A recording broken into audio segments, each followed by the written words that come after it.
Hello and welcome, welcome, welcome to the fourth. Are we at four? We're at four, right? Number four? Yeah, the fourth episode of the PEMpodcast, the Psychic Eye Mystery Podcast. Sans and I are still on talking terms, on speaking terms. This is fantastic. She's like, oh, threading that needle, Victoria. It's getting close to the edge. No, Sandy and I have a fantastic relationship and have stop. We do. We really do. I swear to God, I'm not bribing her or anything. No, we have a great relationship. You're so mean to me.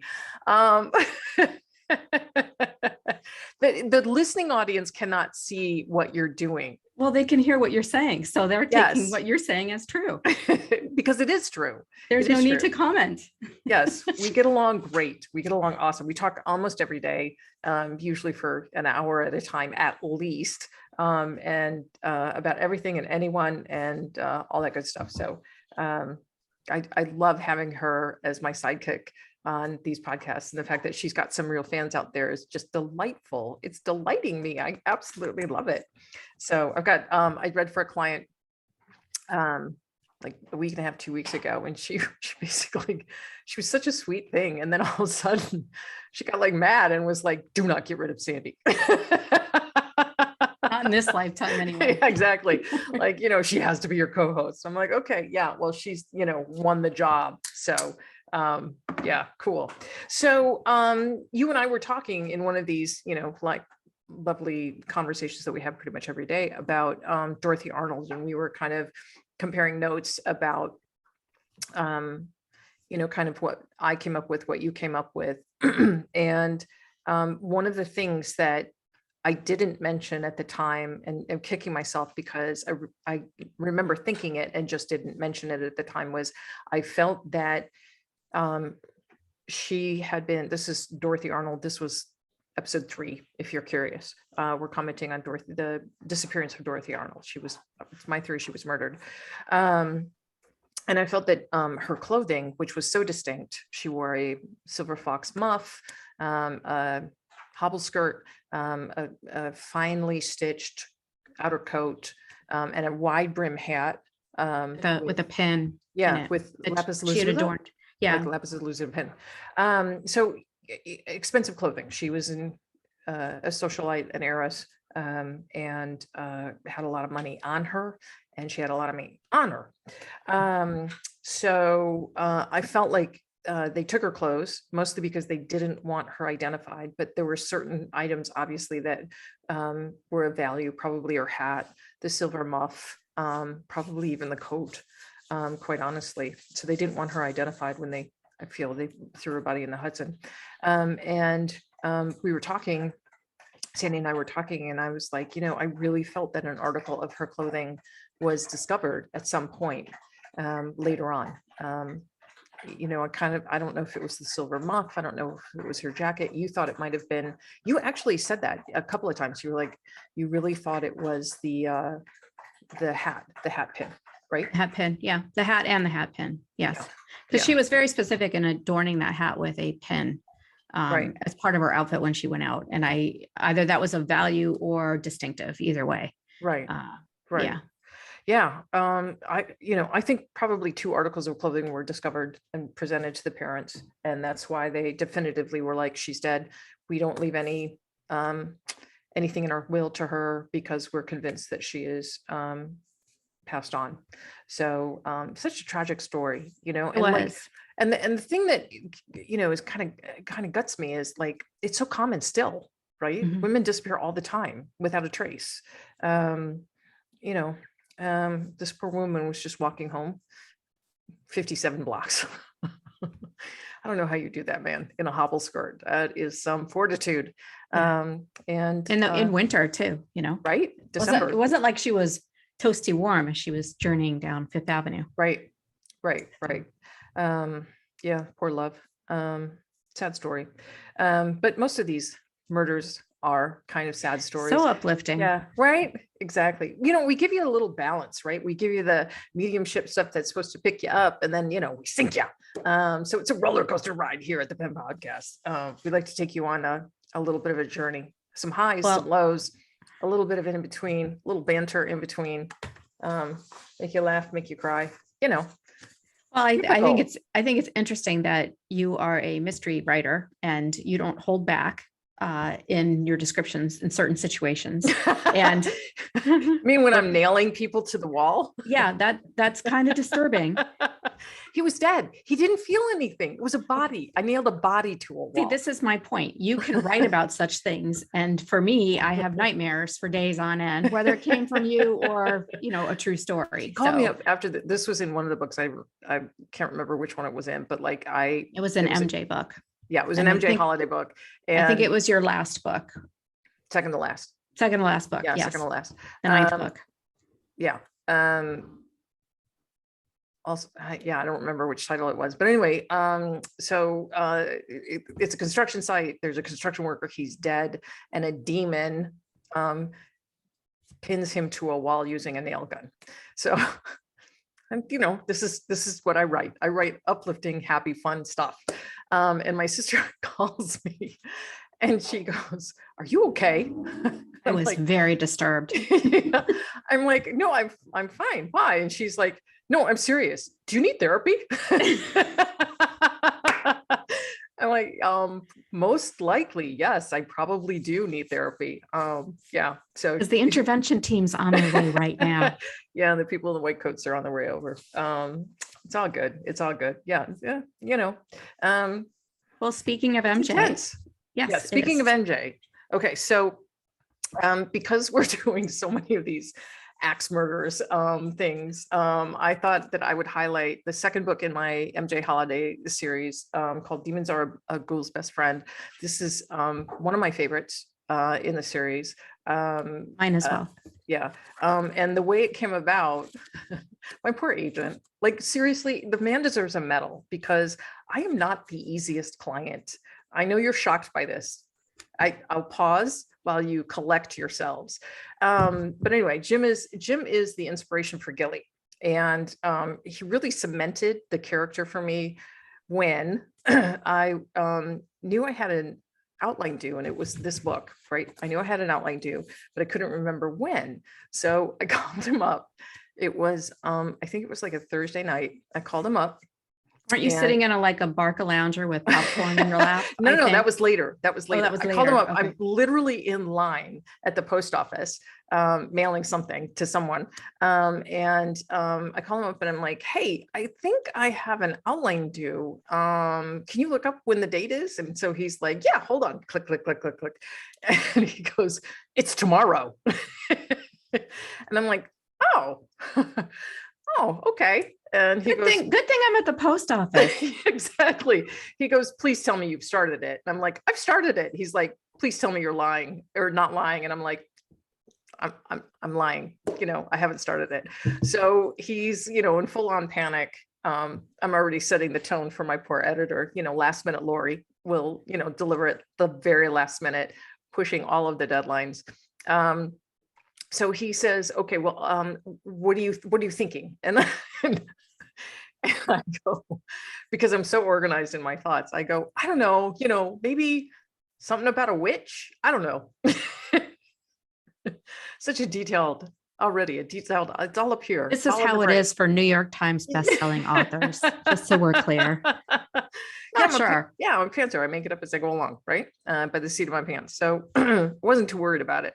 But Jim's a type A personality, definitely was worried about it. So he said, "All right, well, I have this book at home called Weird New York," or something like that. It was like Weird New York. He said, "I'm going to go home and I'll sift through it and see if I can come up with some ideas." And he's like, "You do the same. You like fish around on the internet, see if you can come up with something." Here he is thinking he's being a team player. This poor man. So I go, "Okay." And exactly. Head home, cook up some popcorn, park myself in my chair, feet up, eating popcorn and watching TV, and the phone rings. at his gym, and he goes, "How you doing? How's your progress?" And I'm like, "Oh, mute the TV. It's great. Yeah, it's great." And he goes, "Do you have anything?" I'm like, some stuff, but it's not, it hasn't fully developed yet. What do you have?" And he goes, "Well," "I have to tell you this because it's getting dark outside and I've been reading this book for an hour and I'm all alone and I need in New York City." He's like, "I need to take it to the incinerator." He's like, "I can't read it anymore." So the story he told me, I think there were two stories he told me, but the winner chicken dinner was about a legend in upstate New York of a man who was wielding a hatchet, and he would chase usually anybody within the woods. Like, it was a wooded kind of park kind of area. If you're going along the trail, you might encounter this hatchet wielding guy. And the legend was like 50 years old. And so some high school students had caught wind of this legend. They headed to this park, and they basically were attacked by this ghost. And they all ran for their lives. And I think one woman, one young girl, she was like 17, he was coming at her with the hatchet, and she just froze, closed her eyes, and winced. And she heard a thwack above her on the tree trunk. And, she's scared out of her mind. And then nothing more. There was no other sound. So she finally opened her eyes, and there was no one there, no hatchet, nothing. So they call the police because there's this hatchet wielding madman chasing them through the trail. The police arrive, they hear the story, and they go, "That's what happens when you go chasing ghosts at night." Like, they'd had these calls on the regular. So this was like an actual kind of demon spirit. So that was the inspiration for Hatchet Jack, who's a happy-lucky character, man. He's a sweetheart. And my challenge was, God, I'm terrible. But my challenge was, at the time, there was basically an edict back then when I wrote this book, which was like 2004 or 5, something like that. Maybe No, 7. 2004 or 5, because I had to write the first 3 Abbeys and then the 2. So it was like 2004, 2005, because I had to write the first 3 Abbeys in like 9 months. And then MJ, I don't know. I know it came out in like 2007, but I wrote it a year before then.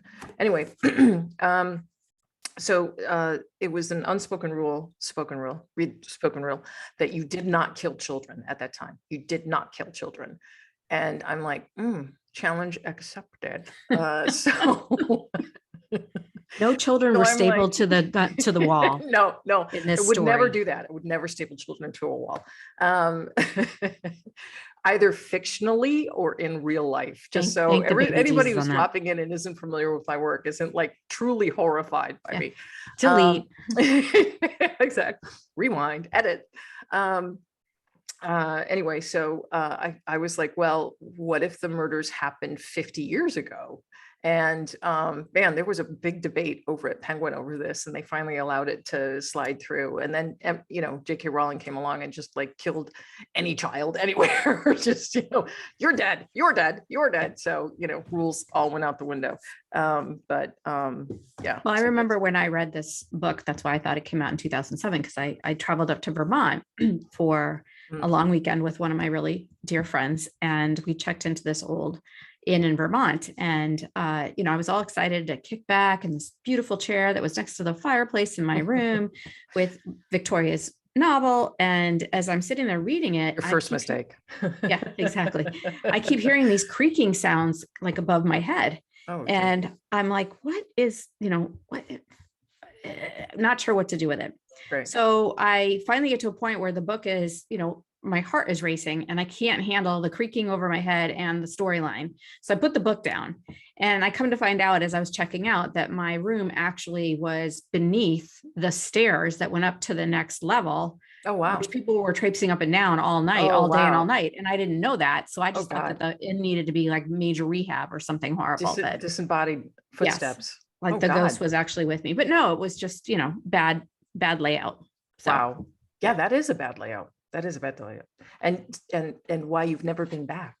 Actually, I have. They've renovated. No, it's an amazing place. Top notch in Vermont. They've redone it and it's gorgeous. So move the stairs, move that room, move the stairs, turn it into a broom closet. So I have some good anecdotes. I have a personal anecdote that I haven't told you yet, that you actually might get a kick out of. And then I had an amazing week this past week with readings. Like, there's a part of me that's like, it's not you, Victoria, you're just passing on the messages, right? But there's also a part of me that's like, home run, like I'm super excited when I get stuff and it's so specific. And like, there is absolutely no way I could know that. That just absolutely delights me. And I had several readings like that this week. So I will start with a personal anecdote first, just so you know. My grandmother pops into my thoughts all the time. And 20 years ago, she predicted that I would meet someone special. And she kind of hinted that there were groceries involved. Well, when I moved into this building, a very beautiful and incredibly good smelling man helped me carry groceries to my door. And we've since become friendly. We've since become really good friends. He's a sweetheart. He's an absolute sweetheart. I absolutely adore him. And he is the person in this building. There's, I don't know, 200 people here. He is the only person I continuously bump into, like it's so crazy. So yesterday I was headed out, and elevator doors open, and there he is, looking just, back from the gym, glistening, gorgeous, Baruga. And maybe not smelling so good, but he smelled musky, Sandy. He smelled. I'm glad you got close enough to find out. It was an elevator. I don't know what to tell you. Yeah, it's an elevator. It's not like, it's not like a big ass room where you can't smell anything. No, he smells amazing. He wears Geo. I don't know if even after the gym, he smells amazing. Yes, he does. I'm telling you. Good. I'm telling you, he's like breathtaking. Just helping the audience get into the moment. That's all. So anyway, I go off to my appointment, and I'm like, oh God, that keeps happening. And I kind of hear this like chuckling in my head, and I'm like, oh, okay, Grammy is conspiring. Well, Vince's father passed away in February, and he has taken a shine to me. So the man pops into my thoughts constantly, and always with a message, always with the message, and I pass it on to Vince. And I don't really know how Vince, like, this is all, he's a scientist, he's a chemist, and this is not in his wheelhouse whatsoever. So he kind of just nods when I tell him this stuff, and then changes the subject. So anyway, so this morning I am trying to get out of here to go for a run, because I've got a very busy day. I've got clients, I've got the podcast to record with you, notes to go over, blah, blah, blah, blah, blah. And I cannot get out of here. There's like little things that continuously hold me up. Like I was trying to take some earrings that I got out of a package, and the backing popped off, and it took me a half hour to find that fucking backing. And I'm like, this is ridiculous. Why do I care? But like, I kept having the feeling, find the backing. So I kept trying to get out of here. I finally get out of here, get to the car, and I have forgotten my breakfast, and I've got a long run ahead, and I know me, I cannot run that without a protein bar. So I'm like, damn it. So I come racing back into the building, up to my floor, grab my Laura bar, head out, hit the down button, right? Elevator door opens, I hop on, the elevator goes up. So he's one floor above me. So the elevator goes up, even though I hit the down button, right? It never should have opened. Okay. So we go up, and I'm like, I know exactly who has called this elevator. Doors part, there he is, right? Looking stunning, smelling stunning. And I'm trying to explain, I'm like, I hit the down, like, I'm not stalking you, I swear to God. And so you stuffed the Laura bar in your mouth. Oh my God, Sandy, it's like you were there. I had bitten off a huge piece. Of course I had. Of course I had. I'm hungry. It's like Cookie Monster. Of course I had, right? So I'm pretty. Thank God you put the earrings on. That's all I can say. Oh, seriously. To Oh, it was so compensate for the bad. Laura bar all So over your bad, mouth. so bad. So like riding the elevator down, and I'm like in my head, I'm like, God damn it, Grim. God damn it. I knew you did this. And I hear meet cute.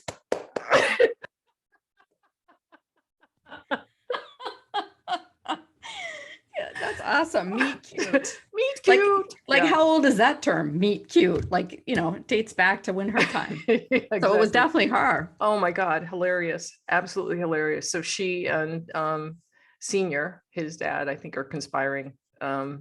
Against you. Yeah, well, no, I don't think against me at all. I think probably if there's an against, it's for him. Poor man, the poor man is just like, she is stalking me. And I'm like, I'm Yeah, right. Yes.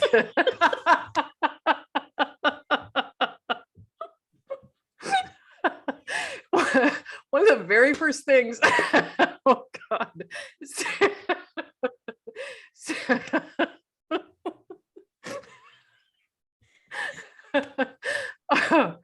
The audience is like fed up with us laughing. But one of the very first things I ever said to him was in that elevator, out of my mouth just pops, "Oh my God, you smell amazing."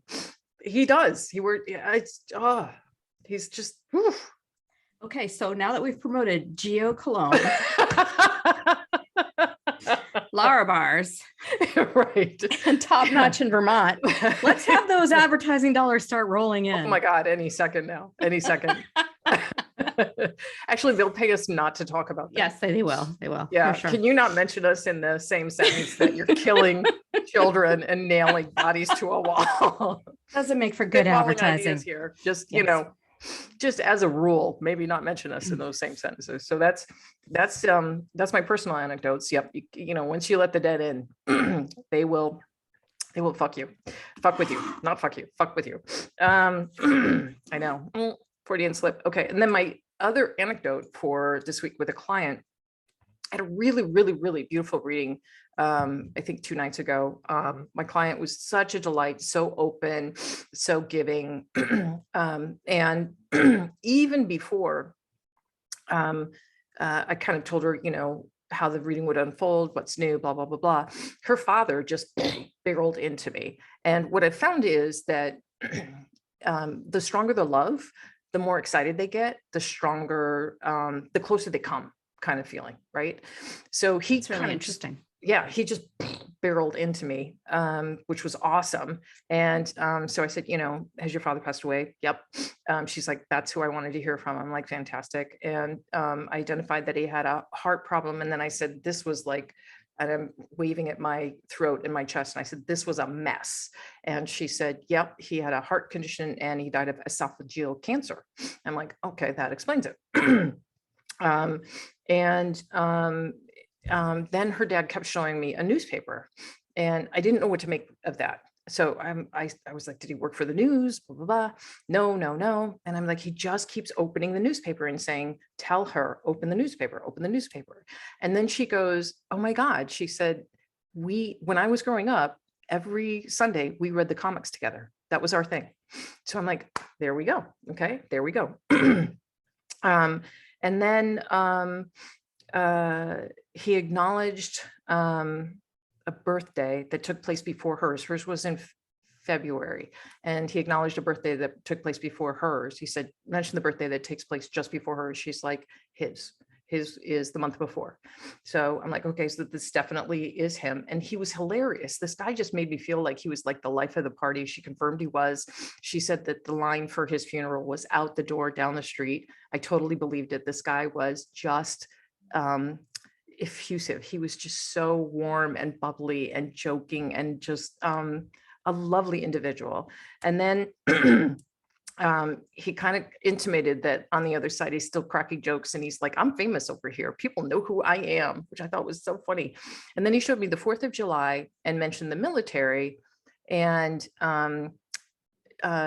she didn't know what the 4th of July meant. She said, but we've all been in the military. myself, my brother, and my father. I'm like, oh, okay. I think it's a patriotism. I think 4th of July means, my family's very patriotic, because he was definitely expressing pride in his own military career and in their military careers, which I thought was, amazing. Like, you can literally feel pride, which is cool because they kind of impose it on you, which is awesome. And then she mentioned that when he went to hospice, that experience of having him in hospice, she was a nurse at the time. She was a military nurse at the time. And that experience of him in hospice convinced her that she wanted to be a hospice nurse. So her dad kept saying, I brag about her to everybody who will listen. He's just so, so proud of her. And he kept calling her, she's my tank. She's my tank. She's like, got fortitude, and she, just mows people down who are standing in her way. You don't mess with her, kind of thing. And I thought it was like, it's funny, it's tongue in cheek, but it's also really, really touching. And then he said, look who's in the room. And behind him were all of these souls, like just dozens of them. And he's like, she helped all of these people over My as a hospice goodness. nurse. Yeah. So It takes a very special person to be a right? hospice Oh my God. caretaker. Yeah, she's done it for 20 years. So all of the patients that she helped gathered in the room and were like Amazing. applauding her. It was amazing. It was absolutely amazing. And it's like stuff like that feels so fortunate, and such gratitude that like that's not part of me, but I get to witness it, right? Mhm. And I get to experience that. It's amazing. Absolutely amazing. So Well, I also think that hospice as an experience is a very peaceful ending. I mean, it's tragic that you end up in that situation, but it is a very peaceful way to cross versus, having been murdered or, died in a hospital or something else, some other setting where it's not. Well, when you're facing death, in any way you're facing it, there's some fear. There's always some fear. And everyone in that room was kind of expressing the fact that this very strong, calm, nurturing, super nurturing woman made them feel calm about the final hours, final days, and had come to pay homage to her. And the room was just absolutely full. There were dozens of people there. So it was just an amazing thing to quote unquote witness, in my mind's eye. It was really, really incredible. And the pride her father had and the love her father had for her just like, came rolling out of him. That's it was awesome. Amazing. Absolutely amazing. So Awesome. those are my anecdotes for the week. So what are we doing now, honey?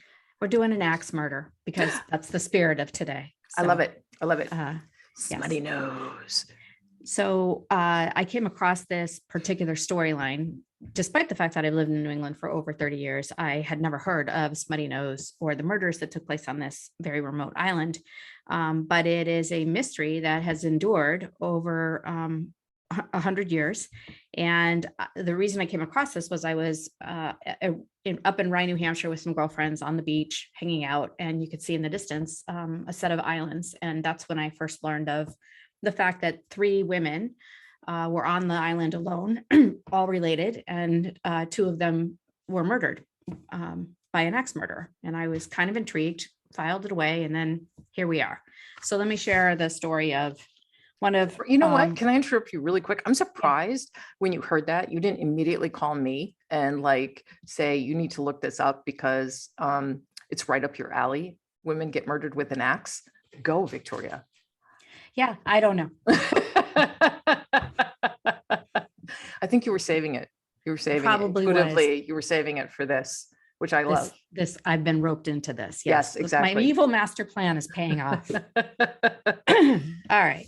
So just past midnight on March 6, 1873, on a small island known as Smuttynose, located off the coast of Portsmouth, New Hampshire, Karen Christensen and her sister-in-law, Anthe, were brutally murdered with an axe. Maren Hontvent, Karen's sister, managed to survive the attack and later testified in the trial against the accused killer, Louis Wagner, a former boarder at the Smuttynose house where the women were killed. But was Louis Wagner, who was convicted of the crimes and hanged in the Maine State Prison in Thomaston on June 25th, 1875, truly responsible for the murders? Was it possibly Marin, who didn't just survive the attack, but was completely unhurt? Or perhaps it was Marin's husband, John. John and Marin Honvet traveled from Norway in 1868 to take up residence as the only people living on Smuttynose Island in the Isles of Shoals. While the Isle of Shoals sit roughly 7 miles out to sea off the watery border of New Hampshire and Maine, only 4 of the 9 islands are part of New Hampshire, and the remaining 5, including Smuttynose, are part of Maine. At dawn each day, John Honvet, a tall, light-haired man, would navigate his schooner, the Clarabelle, to draw his trawl lines and then sail to nearby Portsmouth to sell his catch at the local market. He would then use his proceeds to buy bait and typically set sail for home at the end of the day. He was well respected for his industriousness, especially among those residing on the neighboring islands, which rarely totaled more than 50 residents. Business was good, so that the Honvets were able to live comfortably alone in their island domain. Even though John's wife, Marin, was a petite woman with a gentle manner, she wasn't considered to be frail. She kept a fine home and tended to the landscape surrounding the island domain. The Honvets lived on Smuttynose about 2 years before Louis Wagner came into their lives. Wagner was barely making a living fishing alone from the Star, Malaga, and Cedar Islands, which are connected to Smuttynose by seawalls and breakwaters. Wagner was a dark, muscular 28-year-old Prussian with a thick accent who never spoke about his shrouded past. And while his mysterious persona made some of the islanders uncomfortable, Wagner and the Honvets became close friends over the 2 years of their acquaintance, some say as close as brothers and sisters. Although quite content with their new lives, the Honvets missed their families in Norway. And in May 1871, Marin's sister Karen traveled from Norway to build a new life. Within a few weeks of her arrival, Karen got a position as a live-in maid with a family on Appledore Island, the largest of the Isle of Shoals. As John's business continued to grow beyond his one-man operation, in June 1872, he hired Louis Wagner, which also included room and board at the Honvet Smuttynose home. And though Wagner was not happy to be working without pay, he welcomed the stability the situation provided and enjoyed people having the ability to feed and take care of him. He worked on the boat through the summer, and although he was often laid up with rheumatism. In October of that year, John's brother Matthew came from Norway to live on Smuttynose. Matthew was accompanied by Marin's brother Ivan Christensen and his new bride Anthe. Ivan was tall and well-proportioned, and his wife was beautiful with blue eyes, bright teeth, and thick blonde hair.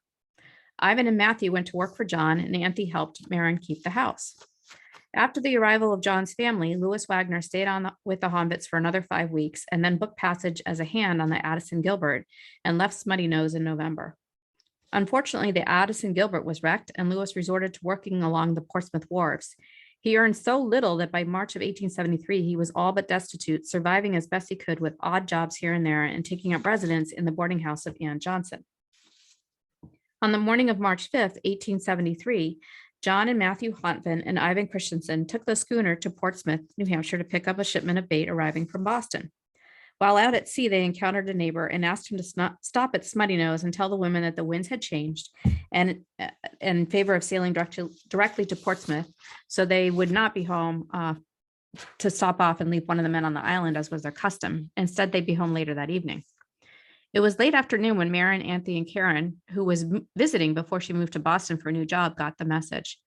The 3 women dreaded the loneliness and isolation of the island when the men of the house were away fishing. And since they'd already prepared supper, they decided to keep it hot until the men came home. When the Clarabelle docked in Portsmouth early that evening, Louis Wagner was present to help tie the vessel to the wharf.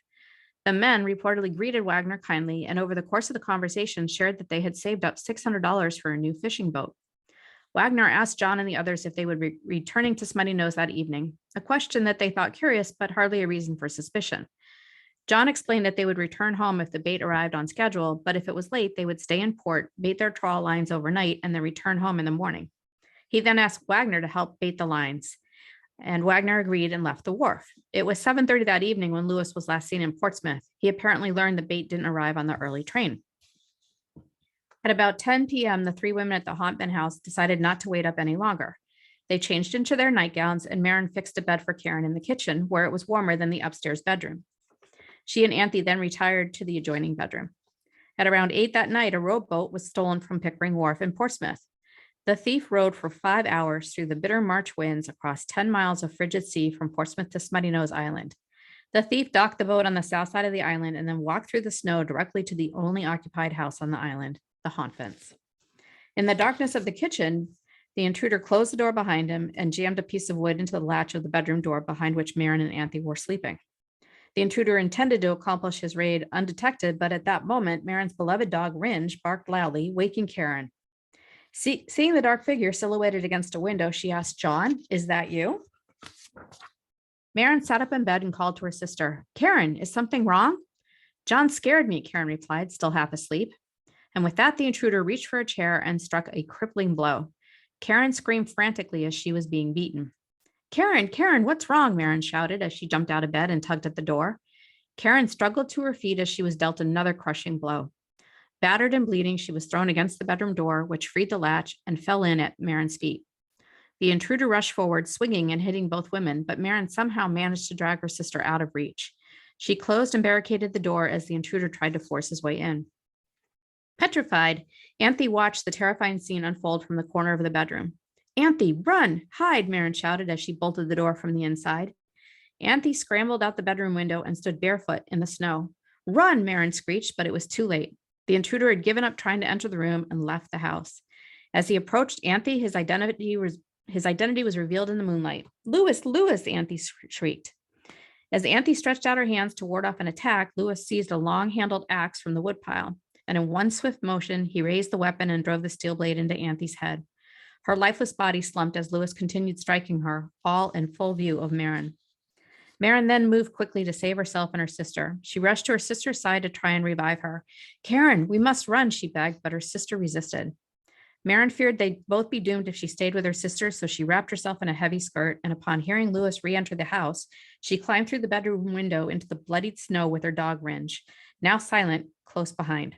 As she ran, the ice covering the undergrowth tore at her bare feet. She expected to find Lewis's boat moored in the cove and panicked when she discovered it wasn't there. Her first impulse was to hide in the cellar of a vacant building close by, but instead she ran along the shore to the far side of the island. As she once again passed her cottage, she heard Karen's screams. Shivering and holding Ringe close to her chest, she crawled between two rocks near the water's edge to hide. There, barefooted in her nightclothes, with only Ringe for warmth, she waited until the light of dawn. At the house, Karen was trying to escape through a window when Lewis burst into the room. He swung the axe wildly, first striking Karen and then delivering another strike which missed her but split the sill, breaking the handle of the axe. To ensure his deed was final, Wagner twisted a handkerchief around Karen's throat as her lifeless body melted to the floor. Wagner left a bloody trail of footprints in the snow surrounding every building on the island in a vain attempt to find and silence Maren. As dawn approached, Lewis re-entered the house and dragged Anthony's body by her feet into the kitchen. He then brewed a pot of tea, leaving bloodstains on the handle, and ate some food he'd brought with him using a plate, knife, and fork from the hot fence kitchen. After ransacking the house and finding only $15, he departed, leaving Anthony's body on the floor beside a clock that had been knocked off the mantle in the struggle and stopped at 7 minutes past 1. It was almost 8 the next morning before Maren left her hiding place. She staggered on frozen feet across the breakwater connecting Smuttynose and Malaga and waved her hands and arms to the children of George Ingebretson, who was playing outside their home in Appledore.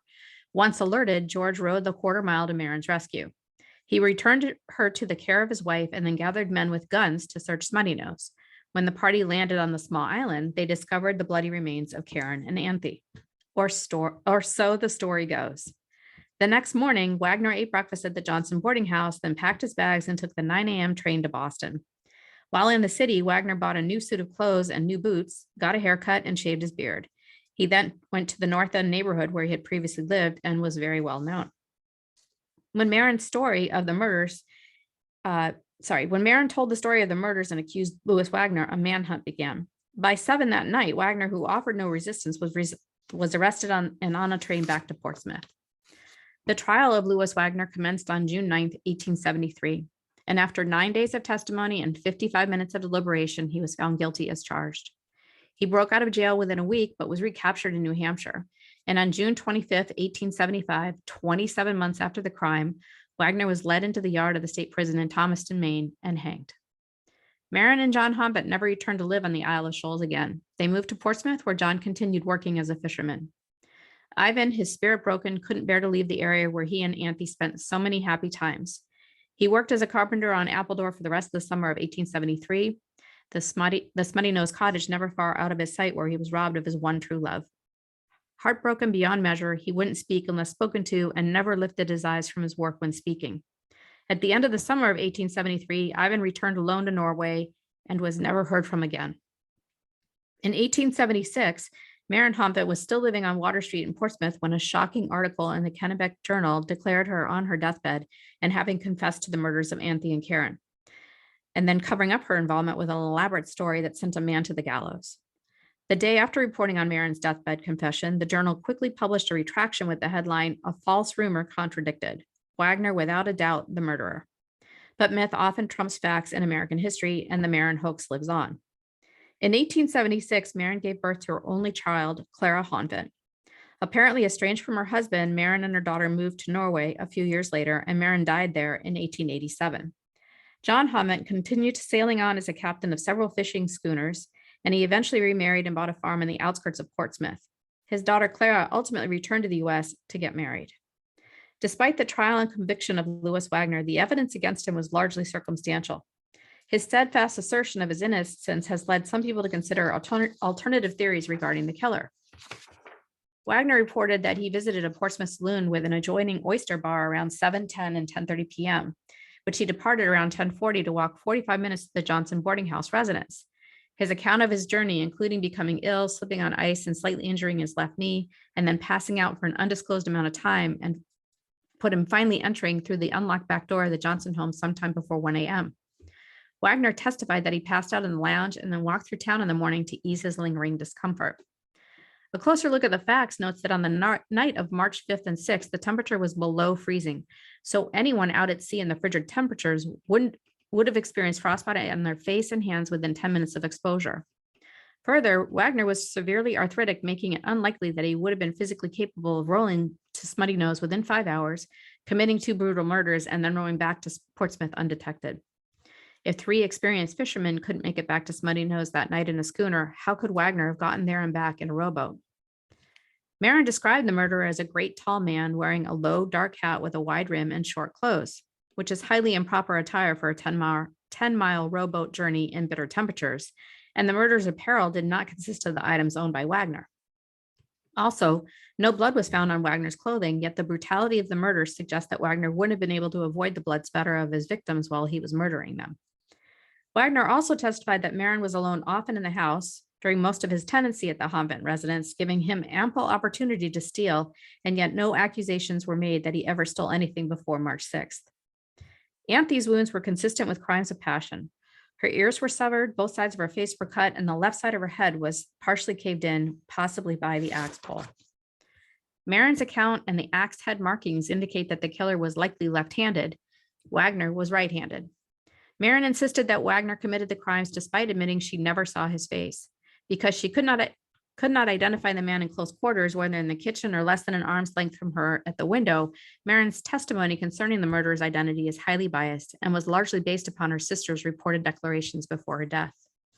Was Louis Wagner innocent of these brutal murders, or was Maren Hompet the real killer? She certainly had more opportunity than a man in a rowboat from Portsmouth. In March 1980, in a letter from L. Morrill Burke, then an associate professor at the University of Southern Maine, he concluded that the real culprit, in his estimation, was Maren Hompet. The wounds found on the 2 victims, he claimed, were erratically placed and superficial and had been inflicted by a weaker, or as he claimed, feminine arm rather than that of a man who could row the 12 miles to Smuttynose in a dory. Maren didn't just survive the attack, she was completely unhurt. Others have pointed to Maren's husband, John, as the real killer. By Maren's own testimony, her sister Karen thought the man was John Hompet, even as he was beating her with a chair. Perhaps John did do the murders and Maren covered for him. Today, the Hompet house is no longer standing and Smuttynose is almost entirely uninhabited. My sources for this story or article were the New England Today travel section by Amy Tucker, published in 2017, New England Today, The Isle of Shoals Murders, published in March of 2020, Professional Investigator Magazine, Forensic Perspectives Regarding Wagner and the Smuttynose Axe Murders, and Murder by Gaslight, the Smuttynose Murders, published in 2009. It's also interesting just to note that the story around Smuttynose was actually the basis of a mystery novel that was published by Anita Shreve in 1997 called The Weight of Water, and became a movie in the year 2000. So somebody already did it. Somebody So already did that. That's why. That's why. Yeah. Sparing me that. Thank you. I appreciate that. Yeah. So what do you think happened, honey? Well, within like the first 3 sentences, the second I read Marin's name, I'm like, she did it. I didn't even get to the details. It just like jumped right out at me. And when, unlike the Dorothy Arnold case, where the energy was muted and felt a little far away, and I had to like really reach for it, this jumped out at me. The energy was so powerful and still so strong, which I think is interesting. How there could be varying degrees, 2 very violent acts, carrying different degrees of sort of, energy. So Do you think that's because one was a victim and the other one was the culprit? Like, therefore, there's more energy behind one over the other? I don't know, Sans. Honestly, I don't know. Like, I'm still trying to figure all this stuff out myself. It's so complicated. It really is. It's all so complicated. So I often feel like I'm blindfold and just kind of walking, can see kind of the outline of shadows and stuff, and I'm trying to feel my way along. I think that's a good theory. I don't know. I guess I'd have to, kind of tune in on a few more of these to make any sort of a determination. I just was curious to me how the first PEMpodcast we did with the Servant Girl Annihilators, that was so powerful. That energy was so powerful. Dorothy Arnold was really subdued. And this was, again, a super powerful energy associated with it. So it's kind of this up and down sort of thing. It just is interesting. But anyway, Marin, her name jumped out at me. I felt very, very strongly she did it. In my mind, there's no question she absolutely did it. And the motivation wasn't necessarily passion. When I touched her energy, it felt very clear to me that she was schizophrenic. And if you sort of look at it from that perspective, then a lot of other things sort of make sense. Yeah. So John moves from Norway, right, to this little island, Smuttynose, right, with disgusting name. You tell me what Smuttynose means. I believe that it's because of the way the island is shaped and the way the greenery. It kind of it looks like a nose that has smut on it. Right. So it's not snot, smut. There's a difference. Oh, there is. Oh, I thought it was like a snotty nose. That's what I thought. Oh, okay. No. All right. Like hair. Oh, okay. Oh, hair coming out of it? Whoa. I don't know if it's hair coming. Look, stop quoting me. I don't live there. Okay. It's in freaking New Hampshire and Maine. I'm in Massachusetts. Oh, whatever. From a distance. And I'm like, oh yeah, I can clearly see why it's called Smuttynose. Where's the mute button? I'm muting it. Exactly. Anyway, so John moves Marin to this island where they are the only residents, right? So he takes her away from family and friends, her whole world, and puts her in isolation while he's off fishing on this island. And it's like, why, right? Why? Because there had to have been better places for a guy like that to live. I can't imagine that there were any structures when they got there. So he probably built the house, right? So from my perspective, if she did have schizophrenia, which I truly believe she did, he was putting her there to isolate her, to prevent anyone from knowing the extent of her mental illness. And it was a place where she really couldn't escape from either during the day. So he felt, I think, safe to go off and go fishing, and there's nowhere for her to go.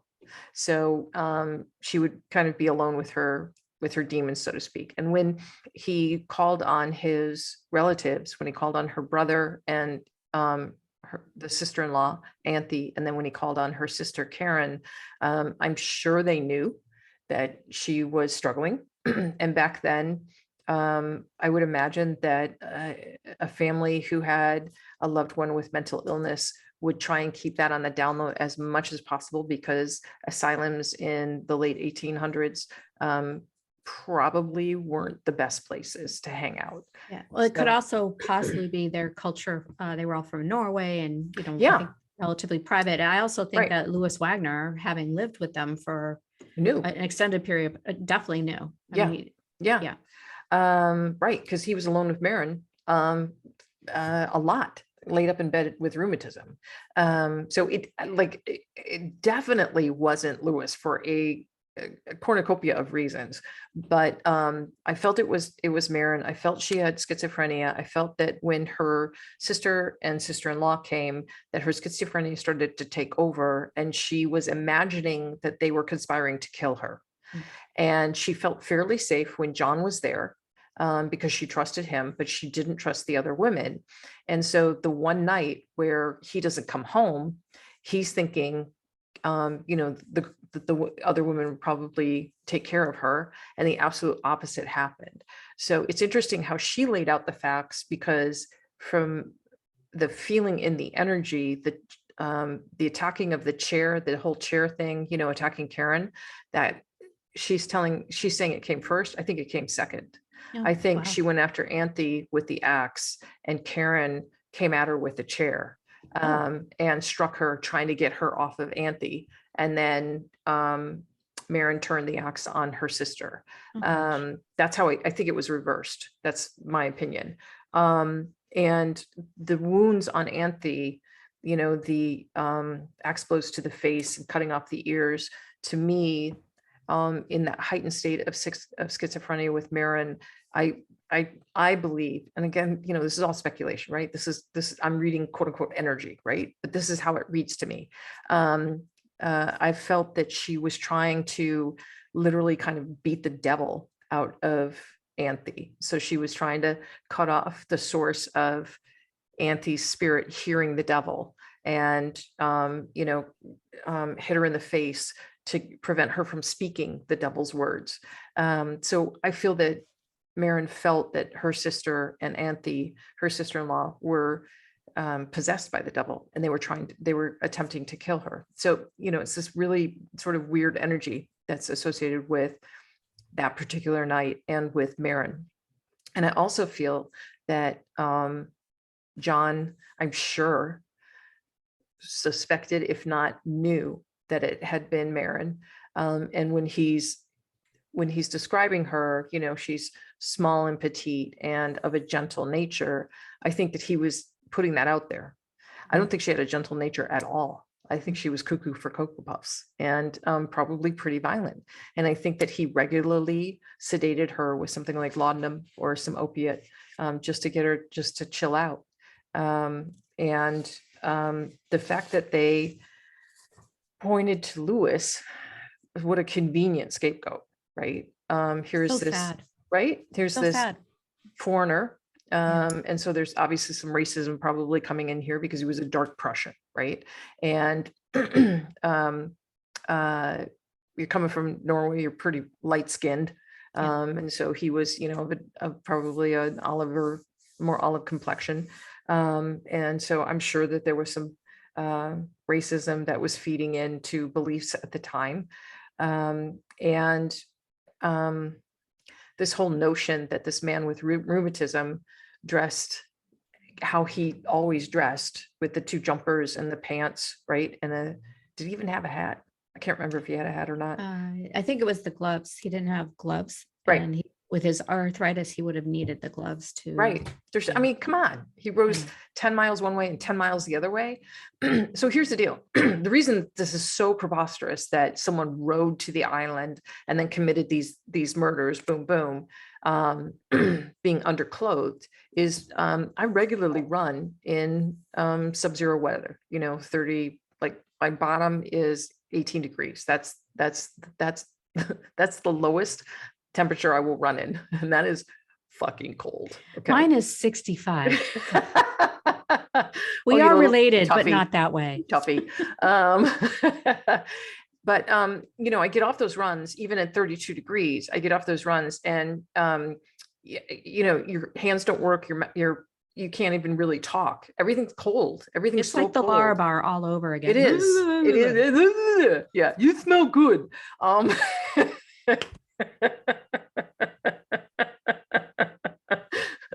We're bad. We're so bad.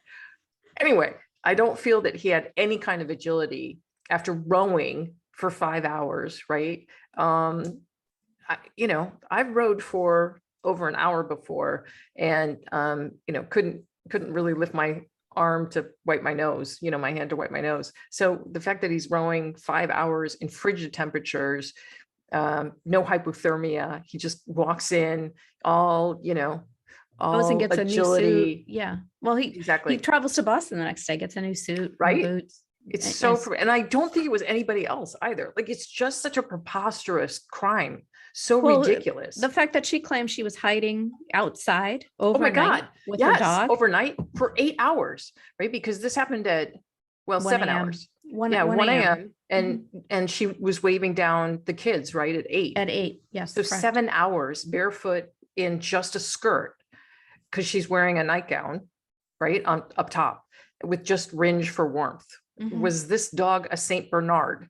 No, my understanding was a smaller dog. Yeah. Right. Yeah. It's ridiculous. It's ridiculous. The whole thing, just so preposterous.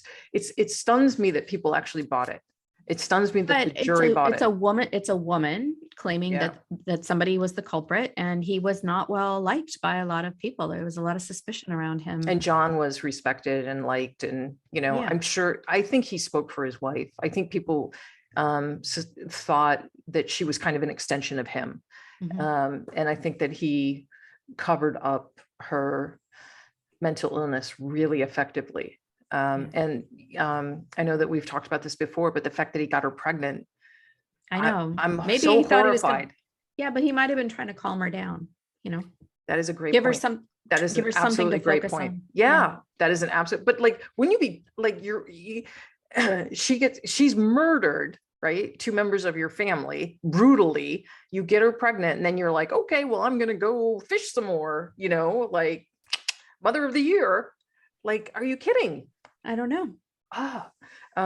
So yeah, a terrible story. Poor, I feel, there were 3 victims. There was Anthony, Karen, and Lewis. Yes. Poor Lewis. He never had a chance. And I'm sure he knew she did it. Yes. I'm sure he knew she did it. And yet he never accused her. To me, that was a testament of the friendship, right? Yeah. Yeah. It's such a betrayal. Really, by John is really, to me, one of the biggest culprits in this, because he knew what his wife was like. I doubt this was the first time she ever showed violence. Ridiculous, because he moves her to this island, so remote, away from everybody, and he had to have known. He absolutely had to have known, and he made sure another man hung from it, and a friend of his hung from it, hung for it. Just awful, just absolutely awful. So uplifting. Thank you. You're welcome. Tune in next week. Yes, when we crush your Christmas spirit. Speaking of spirits, we will be having holiday cocktails as part of our podcast. Yes. Already. Okay. Who's thirsty? I'm fearful. But yes, we're planning on a very, there you go. Yeah. So I'm holding up the Williams Sonoma cocktails, modern favorites to make at home. This book is fan freaking tastic. If you like kind of designer cocktails, it just does it's delicious. It's just delicious. Delicious. It's delicious. So I will be making something from here. And Sans, what are you making? What are you making? I'm debating, but I think I'm going to make a sangria that is includes rosé wine, cranberry juice, and lavender. Oh, with lavender. Where do you get lavender? I have lavender tea. Oh, really? Oh, yeah. Wow. That sounds delicious. There's a gimlet that's in here that I had. It's a grapefruit sage gimlet. Oh my God. Just like, okay, we're done. End scene. It's so delicious. So I might be making that, or maybe something. Maybe I'll make a bunch. Maybe I'll just be, Lord, do not tune in next week. Just, don't bother. We're good. Come for the cocktail, say for the crushing of the Christmas spirit. There you go. Yeah. I like that. Yeah. Not really, but yeah, that is what's going to happen. So, all right. So that's what's happening next week. And if you want to find more of my books, more about me, to make an appointment, blah, blah, blah, go to victorialaurie.com. And you can, there's a whole menu. You can just kind of have fun with that. And I think that's it, right? We're good. I believe so. Yes. victorialaurie.com. Go there. Have credit cards. Credit cards are accepted. Operators are standing by. Yes.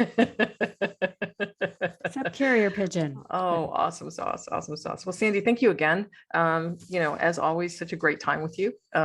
We do this on the phone too. Like we sort of do this all the time on the phone too. It's a laugh fest. And I'm so grateful, really grateful for you. So thank you. Thank you. Thank you. I love you. I love you. I love you. Don't say ditto. Oh, I get like a squishy heart. She give me a squishy heart. And we'll see you next week, everybody. Same time, same station. Stay safe and happy holidays. If we don't see you before you have your holidays. Okay. Yes. Bye, everybody. Bye, everyone. Thank you. Bye.